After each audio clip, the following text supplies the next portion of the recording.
चैन से सोना है तो अब जाग जाओ।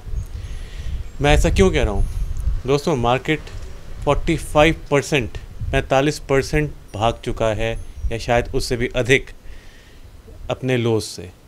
45% एक स्टॉक नहीं भागता, ये मार्केट भागा है। सवाल ये आता है कि क्या 45% पहले नहीं भागा? जी हाँ, पहले भी कई बार भागा है, लेकिन बात यह है कि ये भागा है 4 महीनों में। अप्रैल, मई, जून, जुलाई, अगस्त अभी तक शुरू नहीं हुआ है। 45% 4 महीने के हिसाब से काफ़ी है, ये कम नहीं है। शुरुआत करने से पहले मैं आप सभी को धन्यवाद दूंगा अपने एंथुजियाज़म के लिए जो आपने लर्न प्रोग्राम के लिए दिखाया है।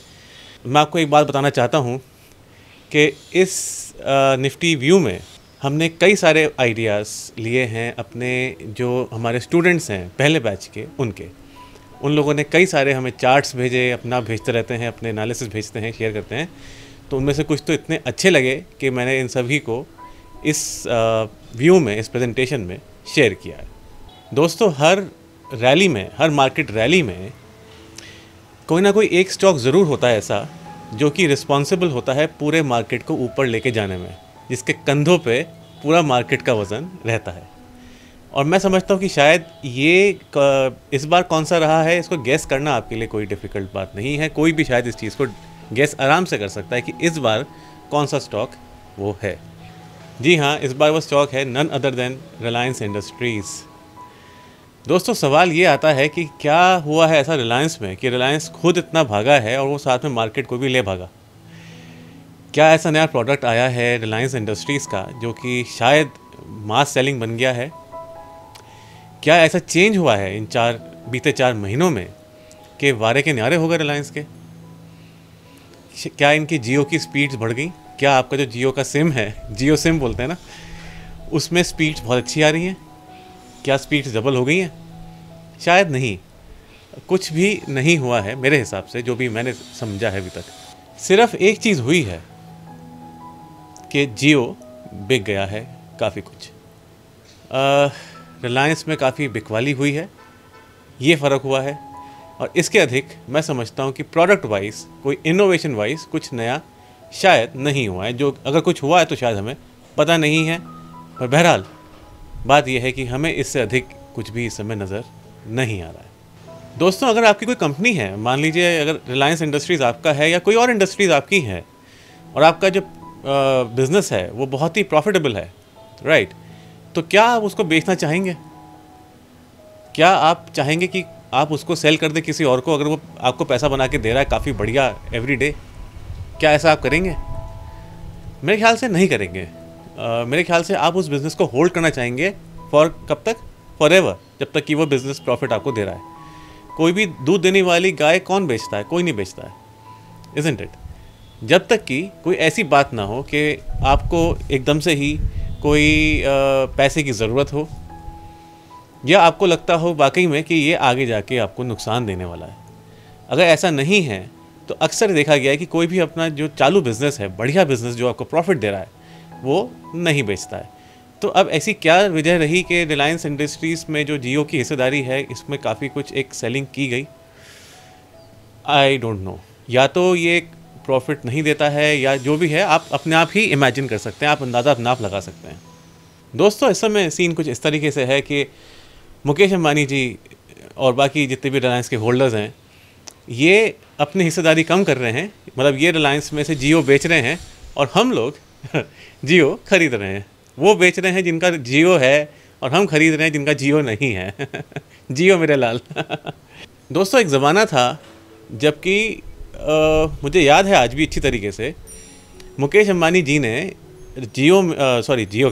रिलायंस में अपनी हिस्सेदारी बढ़ाई थी। वो किस तरीके से बढ़ाई थी शायद मुझे एकदम से याद नहीं है, आप गूगल कर सकते हैं, आपको ज़रूर वो कहानी मिल जाएगी। 5% मुझे याद है कि उनकी 50% हिस्सेदारी हुआ करती थी, और इन्होंने 5% at a premium Reliance industries को परचेज़ किया था। मुझे अच्छी तरह याद है। इन्होंने किस रूट से किया था मुझे याद नहीं, लेकिन किया था। शायद मैं अभी एक गूगल करके यहाँ पे एक चिपकाने की कोशिश करता हूँ आपके लिए, आपका काम आसान कर देता हूँ। लेकिन आज स्थिति ये है दोस्तों कि आज इन सभी लोगों को अपनी हिस्सेदारी कम करनी पड़ रही है या कम कर रहे हैं by choice, I don't no. बहरहाल कुछ ना कुछ सेलिंग ज़रूर हो रही है, इतना मुझे साफ दिखता है। कुछ लोग ये आर्ग्यूमेंट देंगे कि कंपनी के पास डेट्स थे, उन्होंने डेट्स कम किए हैं एंड ऑल दैट। ठीक है, डेट्स कम करने ही हैं तो भैया शुरुआत ही क्यों करी, करने की ज़रूरत ही क्या है। अगर आपके पास बढ़िया एक बिज़नेस है, अगर आपको डेट्स आप अफोर्ड कर सकते हैं, आप उनका इंटरेस्ट वगैरह अफोर्ड कर सकते हैं, तो आप काहे इसको, मतलब क्यों आप इसको करेंगे, इज़न्ट इट। इनका काम कैसा है कि ये तेल ये वो करते रहते हैं अपना, ठीक ठाक अच्छा रिज़ल्ट रेवेन्यू दिखाते हैं, बढ़िया आता है, बढ़िया इनका जीडीपी में कंट्रीब्यूशन होता है कितना, तो काफ़ी कुछ ये लोग कंट्रीब्यूट करते हैं। रियल जो नंबर्स हैं इनके जो होते हैं वो ही होते हैं, मतलब कि कोई भी ऐसी एक स्टोरी ये लोग सेल नहीं करते। मुझे नहीं याद पड़ता कि कभी स्टोरी इन्होंने सेल करी हो। आपको याद पड़ता हो आप प्लीज़ कमेंट सेक्शन में बताइएगा कि रिलायंस ने इससे पहले स्टोरी कभी सेल करी या नहीं करी। लेकिन इस बार स्टोरी अब यहाँ पे सेल हो रही है, जैसे कि data is oil, oil is data, you know, जैसे कि इस तरह की चीज़ें, जैसे कि जो चीज़ एग्जिस्ट नहीं करती वो एक थ्योरी सेल होनी कहीं ना कहीं शुरू हो गई है कि फेसबुक को डेटा चाहिए और इस कंपनी को डेटा चाहिए, गूगल को डेटा चाहिए। भाई ये कोई पहली कंपनी तो है नहीं, इज़न्ट इट। क्या ये पहली कंपनी है इंडिया की मोबाइल की? शायद नहीं। इससे पहले कितनी आई और कितनी बंद भी हो चुकी, यूनिनॉर, टाटा, टेली, अटरम पटरम, बहुत सारी बड़ी बड़ी कंपनीज बंद हो चुकी हैं। लेकिन और अभी भी एग्जिस्टिंग में भी कई सारी ऐसी कंपनीज़ हैं जो कि बिल्कुल पिटी पड़ी हैं। और ऐसा नहीं है कि वो लोग बिल्कुल बेकार काम करते हैं या कुछ भी करते हैं, और चाहते तो ये लोग इसमें भी इन्वेस्ट कर सकते हैं और ये काफ़ी और अच्छी वैल्यूएशंस में अभी मिल रही हैं। और ऐसा नहीं है कि इन्होंने केवाईसी नहीं कर रखी है, जियो के पास कोई एक्स्ट्रा केवाईसी हम लोगों की, ऐसा कुछ नहीं है। अगर स्ट्रैटेजिकली इन्वेस्ट किया जाए तो मेरे ख्याल से जो एक भारती एयरटेल है वो और जियो, इन दोनों में ही काफ़ी सिमिलर अपॉर्चुनिटीज़ दिखाई दे सकती हैं। अगर किसी को डेटाबेस ही चाहिए तो मुझे समझ में नहीं आती, अगर मैं जियो का सिम कार्ड अपने फ़ोन में घुसाता हूँ तो क्या ऐसा एक्स्ट्रा डेटा फेसबुक या गूगल को मिलेगा जो कि उसको एक एडेड स्ट्रैटेजिक एडवांटेज मिलेगा? I have no clue about it. आपके पास हो आप प्लीज़ कमेंट सेक्शन में बताइए। दोस्तों, रिलायंस का चार्ट ये हमारे सामने है। इसमें एक बड़ा मूवमेंट 2005-2008 में हुआ था, as you can see, as you all know. दूसरा भी चल रहा है। अभी इसको देख के कुछ खास समझ में नहीं आ रहा है कि ये किस तरह का पैटर्न है, किस तरह का इसमें एक मैकेनिकल सेटअप है। पर हमने इसको जब ध्यान से देखा तो we understood that this is actually a very very good case of loud speaker. मैंने इसका लाउड स्पीकर अभी 2 दिन पहले ऑब्जर्व किया था, 2 सेशंस पहले मतलब। तब ये तकरीबन 1950 के आसपास था और काफ़ी कुछ एज पर एनालिसिस ही ये गया है। Let me just show you the loud speaker. आप देख सकते हैं लाउड स्पीकर आपके सामने है, काफ़ी क्लियर, काफ़ी विजिबल लाउड स्पीकर है। नाउ द व्यू इज कि यदि इफ 2200 यानी कि 2200 अगर ब्रेक करता है ऑन द अपसाइड, तो क्या है कि there can be an even much faster rally, मतलब कि बहुत तेज़ रैली इसमें आ सकती है। बट इफ़ ये जो भी हाई रिलायंस इंडस्ट्रीज़ का है 2163, आप समझ लें 2170, अगर ब्रेक नहीं करता है देन आप मान के चलें कि आप इसमें काफ़ी अच्छा खासा फॉल देख सकते हैं। कहाँ तक फॉल आ सकता है? तकरीबन फर्स्ट वुड बी 1950 से लेके 2000 की रेंज में, and then subsequently it may be to 1600 also, 1600। खैर, अब रिलायंस की बात हमने काफ़ी कर ली है, अब हम बात करते हैं बाकी कंपनीज़ की, बाकी चीज़ों की। दोस्तों, फार्मा एक और ऐसा सेक्टर बन गया है जिसमें कि काफ़ी बढ़िया एक रिस्पांस आ रहा है, क्योंकि हमारे यहाँ काफ़ी इनोवेटिव लोग हैं, काफ़ी मेहनती लोग हैं, और काफ़ी जो ये कोविड-19 की वैक्सीन है इसके बारे में बातचीत चल रही है। तो एक एक अनसर्टेनिटी रहती है, एंड मार्केट लव्स अनसर्टेनिटी, उसमें ये मार्केट चलता है, बाउंस करता है, सब कुछ होता है। तो शायद कहीं ना कहीं वो भी एक ऐसा सेक्टर है, फार्मा भी एक सेक्टर है जिसमें कि काफ़ी बढ़िया रिस्पांस आया है, उसने काफ़ी इंडेक्स को उठा रखा है। इसके अलावा HUL, जैसे कि मैंने बात करी, काफ़ी बढ़िया इसमें मूवमेंट आया है, काफ़ी बढ़िया रिस्पांस इसमें आ रहा है। और बाकी ऐसे कुछ और सेक्टर्स हैं, इन्फोसिस ने भी ठीक ठाक काम कर लिया है। और बहुत सारी कंपनीज हैं जो कि अच्छा काम कर रही हैं। दोस्तों, कोविड का जो सीन है ये बहुत सुधरा अभी तक नहीं है। जॉब लॉसेस आज भी बहुत हैं। आज भी अगर कोई कंपनी है उसमें अगर 100 लोग काम करते हैं तो आज भी 30-40 को ही एम्प्लॉयमेंट है, बाकी 30-40 घर बैठे हैं, बाकी 30-40 भेज दिए वापस, परमानेंट छुट्टी हो गई।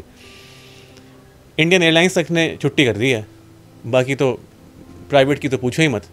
हालत इतनी ख़राब है कि कोई भी आदमी कोई भी फालतू चीज़ पे पैसा लगाने को तैयार नहीं है। बाइंग कॉन्फिडेंस इस समय पूरी दुनिया में शेकिन तो है ही, ख़त्म ही हो चुका है ऑलमोस्ट।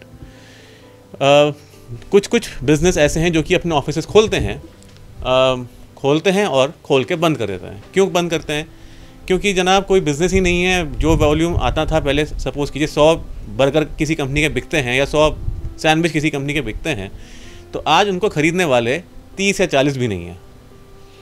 तो अब 30-40 में क्या है कि वो बिज़नेस सस्टेन नहीं कर सकता, लिहाजा वो कंपनी अपना ऑफिस बंद कर देती है। इस हिसाब से पूरा बिज़नेस का एनवायरनमेंट चल रहा है कि बिज़नेस दोबारा से चालू होते हैं, रीस्टार्ट होते हैं और बंद हो जाते हैं। और जब वो दोबारा से बंद होते हैं तो इस बार वो परमानेंट बंद होते हैं। पहली बार तो टेम्परेरी बंद हुए थे, अब की बार परमानेंट बंद हो जाते हैं। अब इमेजिन कीजिए ये जितने भी बिज़नेस बंद हो रहे हैं, जितने भी ले ऑफ्स हो रहे हैं, ये इकोनॉमी में कितना ज़बरदस्त प्रेशर ऐड करने वाले हैं, आप खुद इमेजिन कर सकते हैं। जो चीज़ मेरे को सरप्राइज़ कर रही है वो ये कर रही है कि लोग कितने बेपरवाह हैं, खासकर हिंदुस्तान में, हमारे कंट्री में। आप सड़कों पे देखते हैं, जब से ये सो कॉल्ड लॉकडाउन बंद हुआ है, ख़त्म हुआ है, सो कॉल्ड अनलॉक शुरू हुआ है, तब से अब तक सड़कों पे लोग इतने हैं जैसे कि दिवाली हो, जैसे कि आज तक कभी बाहर नहीं निकले हो। पहली बार पता नहीं कितनी मतलब कैद से बाहर निकले हों, और एक बेहिसाब भीड़ इस समय सड़कों पे आपको दिखाई दे जाएगी।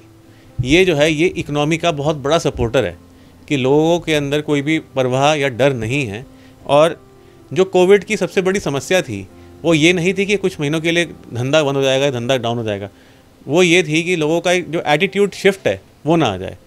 लेकिन एटीट्यूड शिफ्ट वो नहीं आया है एट ऑल। अब जो प्रॉब्लम रह गई है वो सिर्फ फाइनेंशियल रह गई है। चेंज काफ़ी आया है। देखिए अभी जितनी भी मूवीज़ हैं, बड़े बड़े फिल्म स्टार्स हैं, ये सारे OTT प्लेटफॉर्म पे लेके आ रहे हैं, सारे अमेज़ॉन और नेटफ्लिक्स और हॉटस्टार पे आ रहे हैं। सिनेमा क्या होता है शायद लोग भूल चुके होंगे या वेट कर रहे होंगे। तो चेंजेस तो काफ़ी आए हैं। बहुत सारी चीज़ें अभी बहुत टाइम के लिए बंद ज़रूर हैं। दोस्तों, पिछले वीडियो में हमने आपको बताया था, तब मार्केट काफ़ी डाउन था और मतलब काफ़ी एक असमंजस के बादल छाए हुए थे। तकरीबन 8,000-7,800 के आसपास, 7,800 के आसपास हम उस टाइम थे निफ्टी में। तब हमने बताया था कि भाई अगर ये 7,400 का जोन है वो होल्ड करता है, एक वो सपोर्ट बनती है, यदि ये सब चल जाता है तो आप ये मान के चलें कि नेक्स्ट जो टारगेट है वो तकरीबन 10,700 से 11,000 के आसपास बनता है। बाउंस आना ऑलमोस्ट तय है, ये आप मान के चलें। ये बताया था आपको, शायद ये ज़रूर आपके संज्ञान में होगा। और आपने देखा कि कुछ ऐसा ही आया। और हमने बताया था कि 9100 9100 एक रेजिस्टेंस बनती है और उसके बियॉन्ड काफ़ी बढ़िया मूवमेंट आएगा, और वही लगभग हुआ भी। अब बहरहाल बात आती है कि यहाँ से क्या, अब समय आ गया कि आगे क्या हो सकता है, उसके बारे में हम बात कर लें। दोस्तों देखिए, अभी तक जो ये रैली आई है, इसमें अभी तक एक टांग, जैसे कि अगर एक आदमी की 2 टांग होती हैं तो अभी तक एक टांग ऐसी बनी है, राइट। एक टांग पे मार्केट अभी खड़ा है। एक टांग कौन सी है जनाब? एक टांग है वो 12,450 से 7,800 तक का जो फॉल है, वो एक टांग हम कह रहे हैं। दूसरी टांग अभी गायब है, ऐसे कुछ खड़ा है, दूसरी टांग अभी आई नहीं है। आप अगर डेटा उठा के देखें, अगर आप चार्ट्स उठा के देखें, तो आप ये पाएंगे कि देखिए, पहली बात तो ये कि कोई चीज़ मतलब ऐसा नहीं है कि हर एक hard and fast rule her bar apply होता है, ऐसा नहीं होता। लेकिन हाँ, इतना ज़रूर है, मैं आपको कह सकता हूँ कि डेटा उठा के देखते हैं तो आप पाएंगे कि अगर 100 केसेस हैं, 100 ऐसे वाक़या हैं, तो 100 में से तकरीबन 90 बार एटलीस्ट ऐसा आप पाएंगे कि 2 टांग आपको वहाँ मिल जाएंगी, या 90 से भी ज़्यादा। I mean, more than 90% it would be a case that there will be at least 2 legs holding the Nifty with stability. And as of now we have one leg. एक तो बात हुई ये, इसका मतलब क्या है आप खुद रीड बिटवीन द लाइंस कर लीजिए, मैं सारी बातें आपको एक्सप्लेन ऐसे नहीं कर सकता। I hope you understand my limitations also. तो आप इसको समझ लीजिए कि मैं क्या कहना चाह रहा हूँ। दूसरी चीज़ जो है वो ये है कि जो हमारा वेव काउंट है, जो तीसरी वेव की तीसरी वेव होती है, यानी कि थर्ड की थर्ड वेव होती है, वो हमने कर ली है। इसके बारे में मैंने बहुत विस्तृत जानकारी एक पहले वाले प्रेजेंटेशन में दी हुई है, आप जाके उसको प्लीज़ देखिएगा। जी आई थिंक 15-20 मिनट लगेंगे, आई थिंक वर्थ इट होंगे अगर आपका इन्वेस्टमेंट है तो। माइनस के ये है कि काफ़ी टाइम तक अभी नेक्स्ट वेव सेट बनने में टाइम लगेगा, मीनिंग एक लंबा कंसोलिडेशन फेज शुरू हो जाता है कम से कम, टू से द लीस्ट।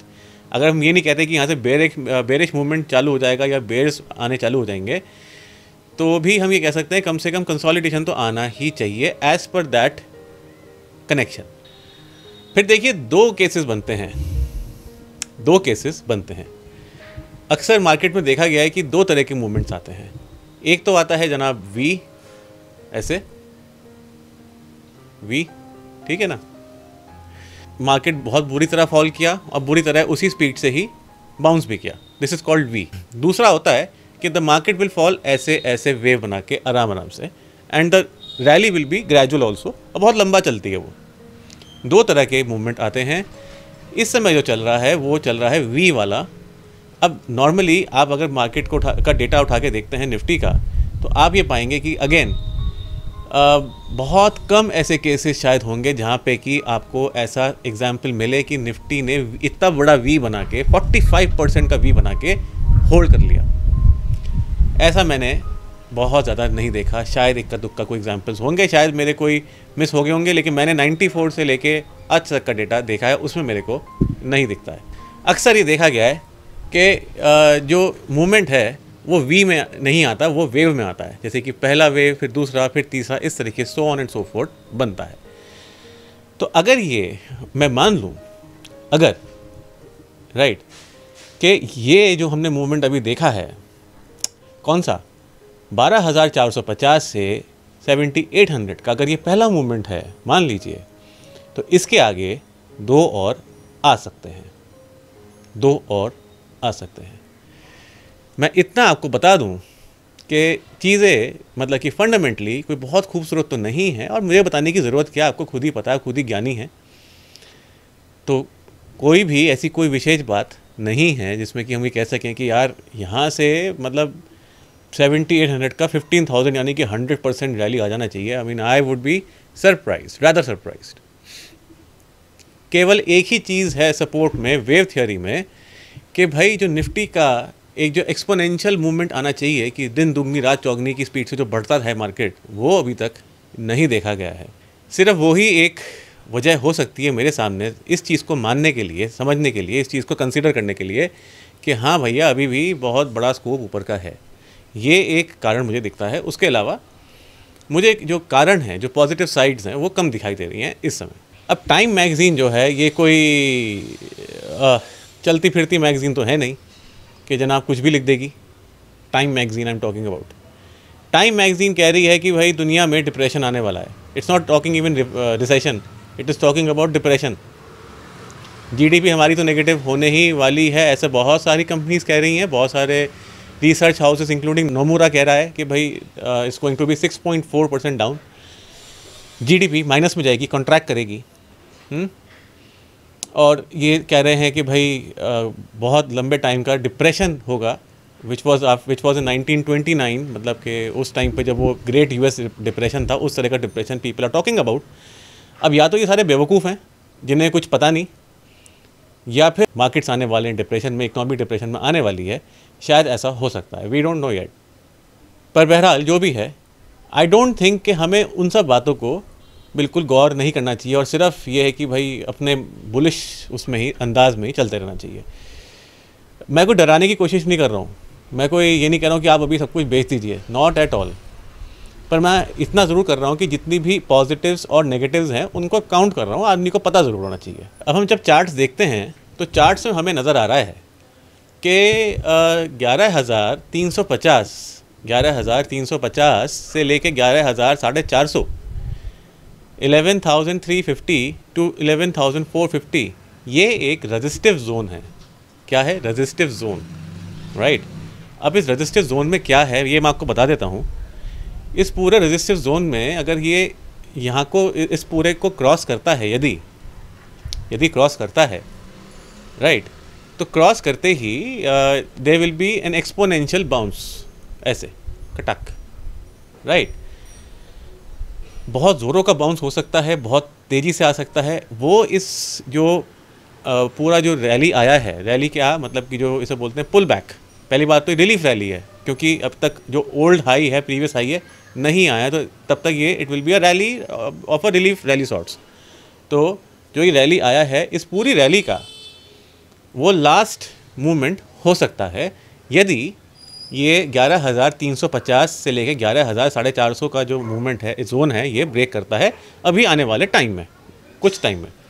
तो एक बहुत तेज़ी से एक आप देख सकते हैं, शायद आपको मिल जाए एक बहुत strong up move, and that will be the final up move as per the theory. दूसरा, यदि ये ब्रेक नहीं करता है, क्या नहीं ब्रेक करता है? 11,450 मतलब 350 से 450 वाला जो जोन है, अगर ये ब्रेक नहीं करता है, in that situation this whole thing can actually take a shape of rising veg.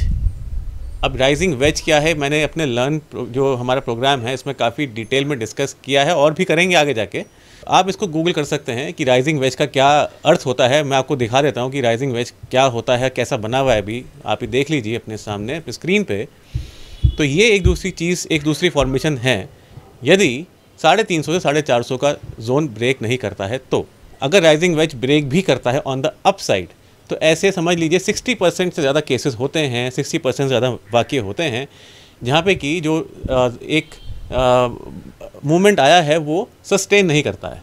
It is quite मतलब if not obvious, it is quite likely कि अगर वो ब्रेक भी करता है तो इट माइट मूव बहुत बढ़िया, एक आपको मज़ा आ जाएगा, एक लॉन्ग लीजिएगा, आपको शायद बहुत बढ़िया एक रिटर्न मिल जाए।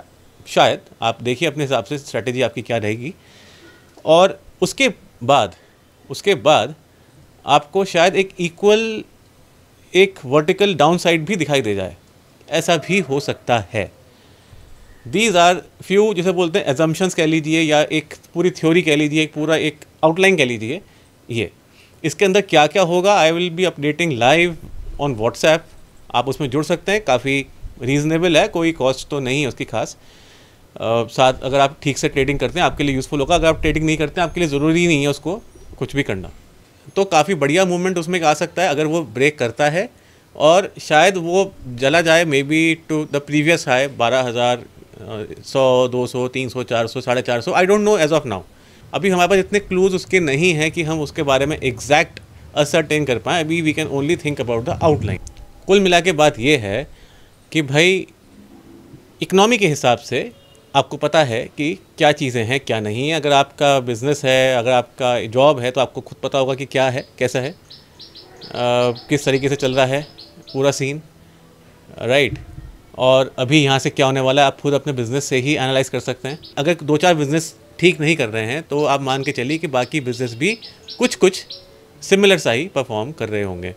तो आपको पता है कि क्या चीज़ अभी इस समय चल रही है, क्या नहीं चल रही है, वो सब आपको पता है।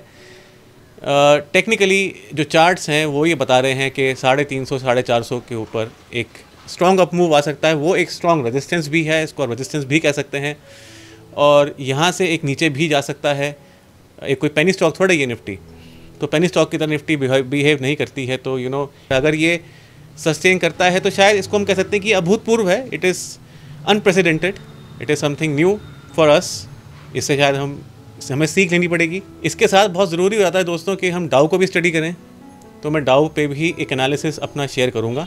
पिछली बार का एनालिसिस वॉज डॉट एक्यूरेट, मैं खुद हैरान था। मैं उसके बारे में और अभी डाउ के प्रेजेंटेशन में आपको दिखाऊंगा। सबसे बड़ी बात, एक और चीज़ हम भूल गए, गोल्ड। मैं हर प्रेजेंटेशन में हर जगह बोलता था कि गोल्ड लीजिए। आई थिंक मैंने अपने कई कज़न्स को, अपने कई रिश्तेदारों को, कई दोस्तों को बताया था कि गोल्ड ले लीजिए। गोल्ड मूवमेंट दे चुका है, दे रहा है, शायद अभी और दे सकता है। एक गोल्डन रूल, गोल्ड का गोल्डन रूल जब गोल्ड चलता है तो स्टॉक मार्केट कैसे बिहेव करते हैं ये आपको पता होगा। मैंने खाली आपको रिमाइंड कराया है। आप देख लीजिए, आप कंपेयर कर लीजिए। मैं आपको कोई भी उसमें बारे में नहीं बताऊंगा कि कैसे होता है। हमारे जो अगले लर्न के जो बैचेस हैं अभी शुरू नहीं हो रहे हैं, हम लेंगे तकरीबन अगस्त के एंड या 15 अगस्त के आसपास। दोस्तों, उम्मीद करता हूँ आपको ये निफ्टी प्रेजेंटेशन पसंद आया हो।